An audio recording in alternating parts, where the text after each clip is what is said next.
Hello नमस्कार दोस्तों, आप सभी का बहुत बहुत स्वागत है। आज से मैंने वीडियो बनाने चालू किए हैं लूसेंट के ऊपर, जिसमें आप सामान्य ज्ञान जीके के बारे में पढ़ेंगे। तो चैप्टर नंबर 1 लेसन 1 से आज से वीडियो स्टार्ट है।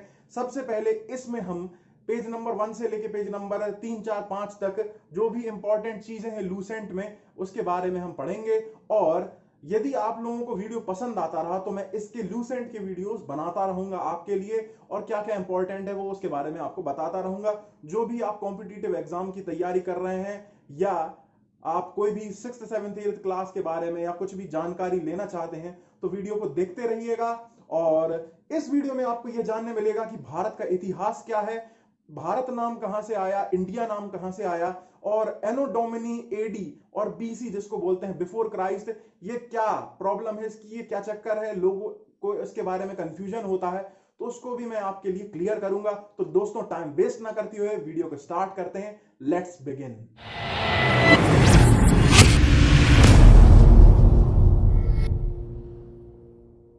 हेलो दोस्तों, तो हम भारत का इतिहास सबसे पहले इसके बारे में चर्चा करते हैं इस वीडियो में। तो भारत का इतिहास सबसे पहले इसमें भारत नाम कहां से आया, हमारे देश का नाम भारत कैसे रखा गया, यह नाम कहां से आ गया।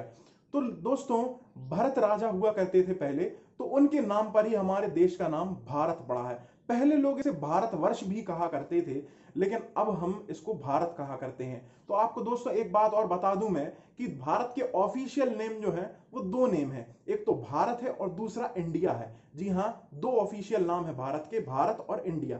तो भारत नाम राजा भरत के नाम पर पड़ा गया था, तो रखा गया था। तो राजा भरत कौन थे? आपने रामचंद्र जी को जानते ही होंगे, आप श्री रामचंद्र भगवान राम, तो इनके वंश वंश से थे ही राजा भरत। इन्हीं के नाम पर हमारे देश का नाम भारत पड़ा था। तो अगला नाम है दोस्तों इंडिया। तो इंडिया नाम हमारे भारत देश का कहां से पड़ा? तो दोस्तों इंडिया नाम ये ग्रीक लोगों ने या यूनानी लोगों ने हमारे देश का नाम इंडिया रखा था। तो जब ये लोग हमारे ऊपर शासन करने या व्यापार करने हमारे देश में आ रहे थे बाहर से, तो पाकिस्तान तरफ से ये लोग आ रहे थे, तो इनको रास्ते में सिंधु नदी पड़ी, जिसको ये लोग इंदस रिवर बोलते थे। तो इंदस के क्षेत्र में, मतलब इस तरफ रहने वाले लोगों को हिंदू बोला गया, या फिर इस तरफ रहने वाले इस देश का नाम इन लोगों ने इंडिया रख दिया। तो आप समझ गए, इंदस रिवर के पास रहने वाले लोगों का नाम या इस देश का नाम इंडिया रख दिया गया। तीसरा नाम दोस्तों हिंदुस्तान, ये कहां से आया? तो दोस्तों हिंदुस्तान ये नाम मुस्लिम शासकों द्वारा लाया गया। तो दोस्तों 7th या 8th सेंचुरी के आसपास मुस्लिम लोग हमारे देश में आ गए थे, चाहे वो व्यापार करने के लिए आए हों, या हमारे देश को लूटने के लिए आए हों, या फिर आप बोले अपना विस्तार करने के लिए आए हों अपने राज्य का। तो उस हिसाब से हमारे देश में ये लोग आ गए थे, और इन लोगों ने भी यही कहा कि इंदस रिवर, जिसको सिंधु नदी भी कहा जाता था, तो इन लोगों ने इसके नाम पर यहां के रहने वाले आर्य लोगों को हिंदू बोला इन लोगों ने, और इस देश को हिंदुस्तान नाम दे दिया। तो ऐसे हमारा हिंदुस्तान नाम पड़ा इस देश का। तो दोस्तों अगली चीज पे हम आते हैं कि सबसे पहले आपको एक बात बता दूं, लोगों को एक चीज में कंफ्यूजन रहता है कि बीसी, सीई और एडी क्या होता है। तो दोस्तों अब इसके बारे में मैं आपको बताता हूं। दोस्तों अब आप जानेंगे कि बीसी और एडी में क्या डिफरेंस है, बिफोर क्राइस्ट और एनो डोमिनी। अच्छा, अक्सर लोगों को यह कंफ्यूजन इसमें होता है कि बीसी और एडी में क्या डिफरेंस है। तो दोस्तों मैं आपको बता दूं, बीसी यानी होता है बिफोर क्राइस्ट, मतलब जीसस क्राइस्ट के जन्म के पहले, मतलब ईसा मसीह के जन्म के पहले के समय को हम बीसी बोलते हैं, और उनके जन्म के बाद का समय एडी कहलाता है, जिसको हम लैटिन भाषा में एनो डोमिनी बोलते हैं। ठीक है, ईसा मसीह के पैदा होने के बाद का समय। अच्छा दोस्तों, लोगों को यह कंफ्यूजन रहता है कि एडी का मतलब है आफ्टर डेथ, मतलब जीसस क्राइस्ट के डेथ के बाद का समय, जबकि ऐसा नहीं है दोस्तों। इसका मतलब है उनके पैदा होने के बाद का समय है, मतलब जब वो जिस साल में पैदा हुए होंगे उस साल से हम एडी को काउंट करते हैं। ठीक है दोस्तों, यहां पे ये एक कोई समय होगा, ठीक है, इस समय जीसस क्राइस्ट पैदा हुए होंगे, जीसस क्राइस्ट बर्थ, ठीक है। तो इसके बाद का समय जो है इसको बोला गया है एडी, और इनके पैदा होने के पहले वाले समय को बोला गया है बीसी। तो आप समझ गए। तो दोस्तों एक चीज और भी बता दूं मैं आपको कि जो एडी है वह बढ़ता हुआ क्रम है। जैसे कि ये मान लीजिए ये 0 था, तो ये 500 एडी है, और ये मान लीजिए 1000 एडी है, 1000 एडी है, और ये मान लीजिए 1500 एडी है, और ये मान लीजिए 2000 एडी है। और ऐसे ही दोस्तों अभी हमारा जो समय चल रहा है वो 2021 चल रहा है, 2021 चल रहा है, तो ये 2021 एडी में आएगा। और यदि आपको बारे में मैं बताऊं तो बीसी का टाइम जो है वो उल्टा चल रहा है, ये 500 बीसी है, उसके बाद 1000 बीसी है। तो दोस्तों आपको एक बात बता दूं, आप इसको लेकर बिल्कुल कंफ्यूज मत होइएगा कि 500 बीसी और 1000 बीसी, हमेशा 500 बीसी पहले आएगा और 500 बीसी बाद का समय है और 1000 बीसी उससे पहले का समय है। ठीक है, जैसे मान लीजिए एक व्यक्ति है वो 1000 बीसी के आसपास पैदा हुआ था और एक व्यक्ति 500 बीसी के आसपास पैदा हुआ था। तो जो व्यक्ति 1000 बीसी 1000 बीसी के पहले पैदा हुआ था वो व्यक्ति ज्यादा पुराना है, वो व्यक्ति पहले के समय का है। और 500 बीसी के समय का जो व्यक्ति पैदा हुआ है वो उससे बाद में पैदा हुआ था, वो उससे 500 साल बाद पैदा हुआ था। और यदि एडी पे आते हैं, यदि जो व्यक्ति 500 एडी में पैदा हुआ है वो उससे 1000 साल बाद पैदा हुआ है।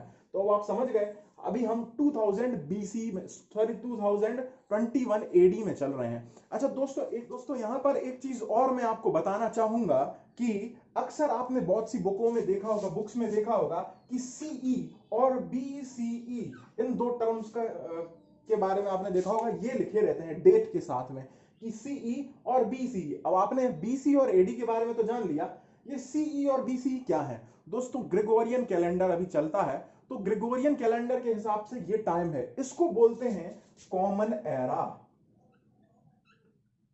और इसको बोलते हैं बिफोर द कॉमन एरा।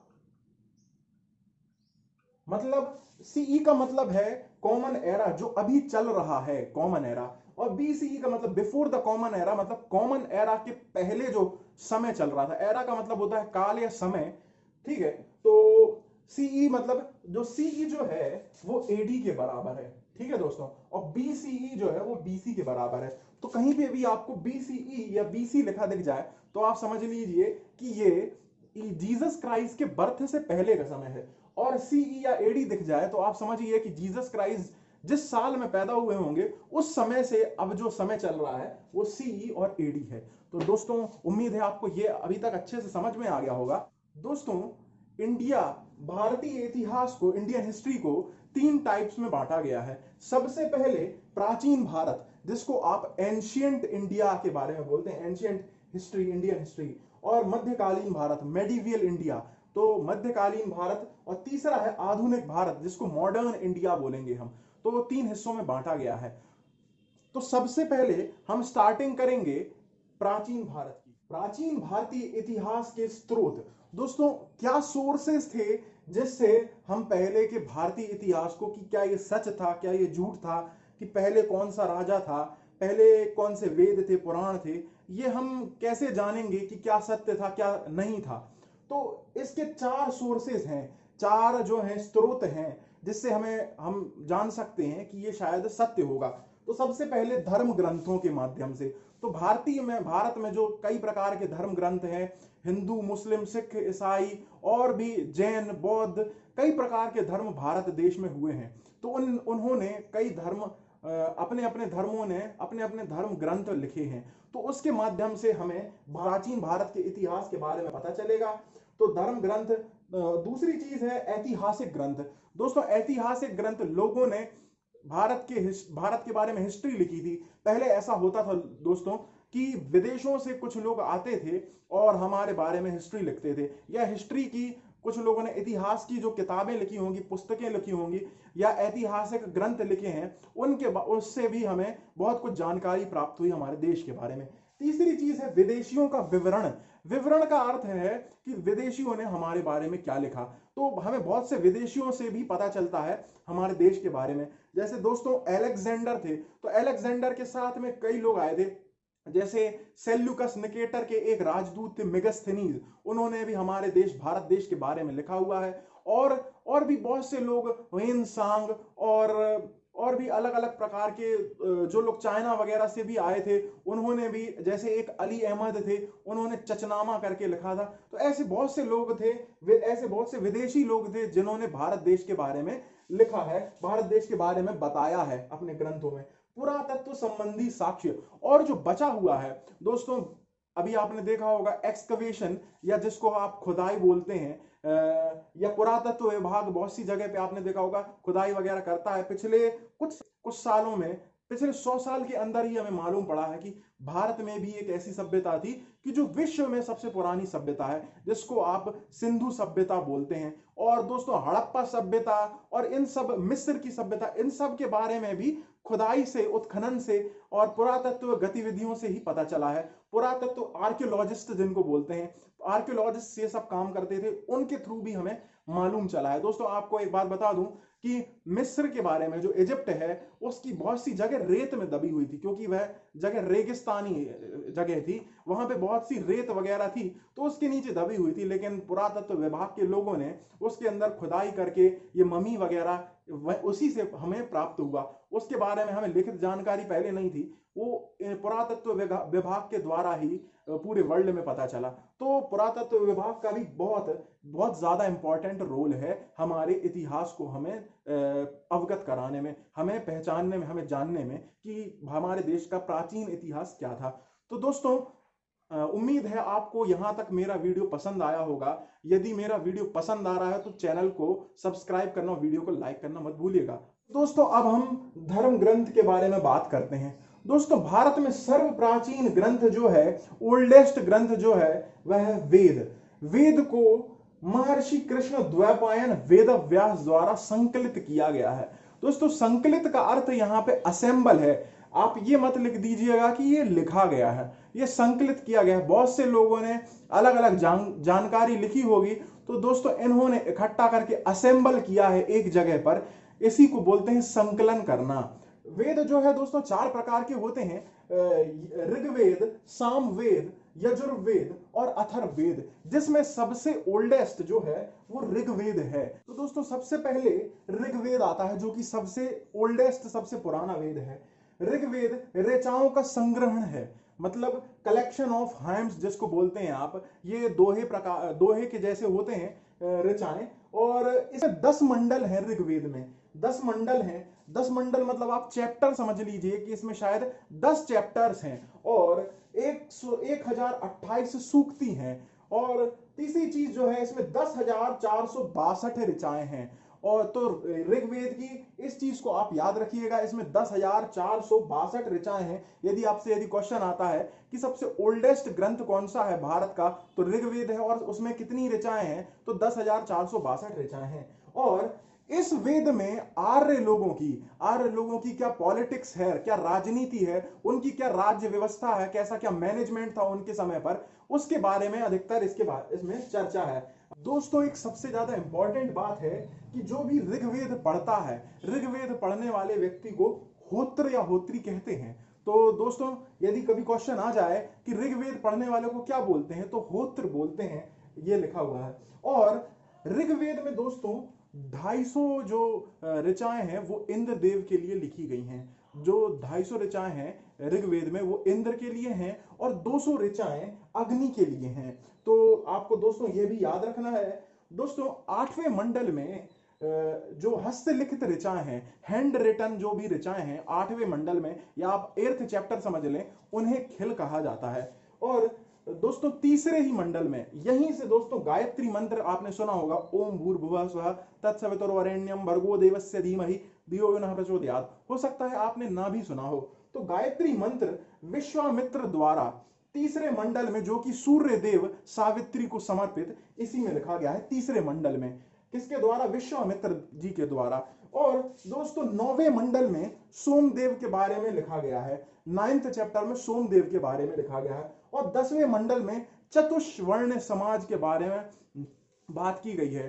चतुष्वर्ण समाज दोस्तों, जो कि हमारे धर्म में और ऋग्वेद में दोस्तों ये जन्म के हिसाब से नहीं था। आज लोगों ने इसको गलत समझ लिया है और गलत तरीके से ये आगे बढ़ गया है। असल में जो भी शिक्षा का काम करता था या वैद्य का काम करता था उसे ब्राह्मण बोलते थे, और जो भी व्यक्ति सर्विसेज प्रोवाइड करता था उसे लोग शूद्र बोलते थे। जो भी डिफेंस से रिलेटेड, रक्षा से रिलेटेड कोई भी काम करता था उसे लोग क्षत्रिय बोलते थे, और जो भी लोग व्यापार करते थे, ट्रेड करते थे, उन्हें वैश्य बोला जाता था। लेकिन आज दोस्तों इस समय ऋग्वेद में ये काम के हिसाब से डिसाइड था। ऐसा नहीं है कि ब्राह्मण का जो भी लड़का होगा वह भी ब्राह्मण होगा। यदि वह डिफेंस के लिए कोई भी काम, हम देश के लिए कोई भी काम करने जा रहा है युद्ध से रिलेटेड, तो उसे क्षत्रिय बोला जाएगा, ब्राह्मण नहीं बोला जाएगा। तो दोस्तों ऋग्वेद में ऐसा ही बताया गया है कि कर्म के हिसाब से था। वो तो बाद में लोगों ने अपने जन्म के हिसाब से बना लिया गया, जो कि एक बहुत ज्यादा हमारे सोसाइटी को गलत तरीके से इंपैक्ट करती है ये चीज। और दोस्तों हमारे धर्म में और ऋग्वेद में ये चीज स्टार्ट नहीं हुई थी, ये केवल कर्म के आधार पर ही स्टार्ट हुई थी, जो कि आज गलत रूप ले लिया है इसने। हम इसके बारे में भी चर्चा करेंगे। दोस्तों आपने वामन अवतार के बारे में सुना होगा। विष्णु जी का ने वामन अवतार लिया था, जिन्होंने 3 पग में सारी दुनिया को नाप लिया था। 3 बार 3 कदम में ही पूरी दुनिया को नाप लिया था। तो उसके बारे में भी चर्चा ऋग्वेद में ही मिलती है। दोस्तों ऋग्वेद के बाद यदि हमें इतिहास के बारे में जानना है तो उसके बाद शतपथ ब्राह्मण में हमें जानकारी प्राप्त होती है, और उसके बाद हम आते हैं सामवेद पर। सामवेद में दोस्तों म्यूजिक के बारे में जो भी ऋचाएं हैं वो संगीत से रिलेटेड, मतलब कैसे उन्हें गाने के रूप में वो ऋचाओं के बारे में बताया गया है, और इसको गाने वाले व्यक्ति को उद्रात्री बोलते हैं। दोस्तों ऐसा कहा जाता है कि जो म्यूजिक है, हिंदुस्तानी म्यूजिक, इंडियन म्यूजिक की जो ओरिजिन है, जो इसकी शुरुआत है, वो इसी से सामवेद से ही हुई है, सामवेद से ही निकला है म्यूजिक। दोस्तों तीसरा वेद है यजुर्वेद। दोस्तों यजुर्वेद में मंत्र पूजा जो भी होती थी, बलि वगैरह होती थी, पहले बलि प्रथा आदि थी, तो उसमें क्या रूल्स थे, क्या मंत्र पूजा के समय क्या रूल्स को फॉलो करते थे आदि आपने देखा होगा। दोस्तों शादी के समय में पंडित लोग कई मंत्र का उच्चारण करते हैं, अलग अलग रूल्स को फॉलो किया जाता है, और यही सब रूल्स जो है वो कैसे किस हिसाब से बने थे, वो इन सब के बारे में यजुर्वेद में लिखा हुआ था। और यजुर्वेद को पढ़ने वाले व्यक्ति को अर्धव्यू बोलते हैं। दोस्तों चौथा वेद आता है अथर्ववेद। अथर्ववेद की जो दोस्तों रचना है वो ऋषि अथर्व ने की थी। ऋषि अथर्व इस वेद में दोस्तों तंत्र, मंत्र, औषधि, वशीकरण, विवाह, प्रेम, अंधविश्वास, विश्वास, ये तमाम चीजों के बारे में अथर्ववेद में दोस्तों लिखा गया है। और दोस्तों अथर्ववेद जो है वो लास्ट अंतिम वेद है, चौथा वेद है, जो सबसे लेटेस्ट है। और दोस्तों अथर्ववेद में आते आते स्त्रियों की स्थिति थोड़ी खराब हो गई थी समाज में, और दोस्तों समाज की भी स्थिति थोड़ी सी बदल गई थी। और इस वेद में गर्ल चाइल्ड है, जो स्त्रियों का जन्म खराब बताया गया है और अच्छा नहीं बताया गया उसे। दोस्तों यजुर्वेद एक ऐसा वेद है जो कि गद्य और पद्य दोनों में है। अब दोस्तों हम आते हैं वेदांग पर। वेदांग दोस्तों वेदों को अच्छे से जानने के लिए, समझने के लिए 6 वेदांग दिए गए थे। तो पहला वेदांग है शिक्षा, जिसको हम एजुकेशन भी बोलते हैं। दूसरा वेदांग है व्याकरण, जिसको आप इंग्लिश में ग्रामर बोलते हैं, ग्रामर तो आप अच्छे से जानते ही होंगे। तीसरा वेदांग है ज्योतिष, ज्योतिष को आप एस्ट्रोलॉजी बोलते हैं। आपने देखा होगा बहुत से पंडित लोग हैं कुंडली वगैरह मिलाते हैं, तो ये सब ज्योतिष के अंदर ही आ जाता है। चौथी चीज है छंद, और पांचवा वेदांग है निरुक्त, छठवां वेदांग है कल्प। तो 6 वेदांग वेदों को अच्छे से समझने के लिए दिए गए थे। अब इसके बाद हम आएंगे पुराण पर।